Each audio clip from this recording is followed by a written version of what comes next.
On the first day of school, the dean forcefully smashed a bird's egg on the ground. He told the freshmen, "This is how the world works, either compete or die because there will always be other birds trying to steal your nest." Then he overturned the exam results of failed candidates and said, "These are like the eggs you pushed down because they couldn't compete with you, they were trampled underfoot." This was India's top-ranked Imperial College of Engineering, where nearly 400,000 applicants competed each year for only 200 spots. Even the dean's own son was rejected 3 years in a row, but the dean wasn't disheartened. Instead, he took out a space pen and introduced it to the freshmen. "This is a great invention developed by scientists at a cost of millions. It can write at any angle in any temperature, even in zero gravity." For 32 years, he had never found a student exceptional enough to inherit this pen, a symbol of excellence. At that moment, a student named Rancho raised his hand and asked, "If pens can't write in space, why didn't astronauts just use pencils? That would have saved millions." The dean was left speechless, and a seed of resentment was quietly planted. Rancho was no ordinary student in a mechanical engineering class. When the professor asked him to define a machine,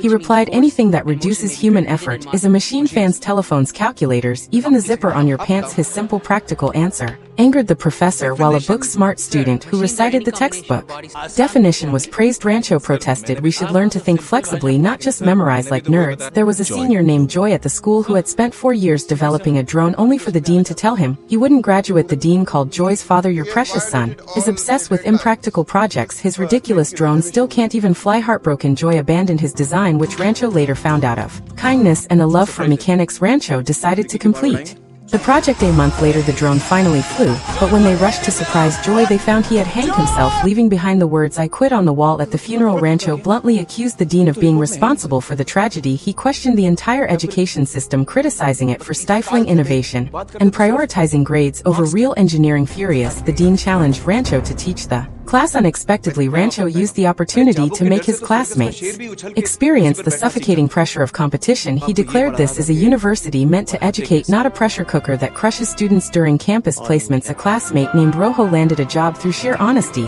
but the dean couldn't accept defeat and decided to sabotage Rojo's final exams. When Rancho and his 2 friends found out, they broke into the dean's office to steal the exam papers, but were caught. Enraged, the dean expelled all 3. Then, in an unexpected turn, the dean's eldest daughter went into labor during a stormy night with roads flooded and no ambulance available. The 3 friends remained calm. They crafted an improvised suction device using a vacuum cleaner and batteries, successfully delivering the baby. Just as Rancho prepared to leave quietly, the dean spotted him and rushed out. After a heartfelt conversation, the dean admitted he was wrong. He took out the space pen, the symbol of excellence, and hung it on Rancho's collar. After 32 years, he had finally met a student greater than himself. In the end, he revoked the expulsion, and all 3 graduated with Rancho even being named Outstanding Graduate of the Year.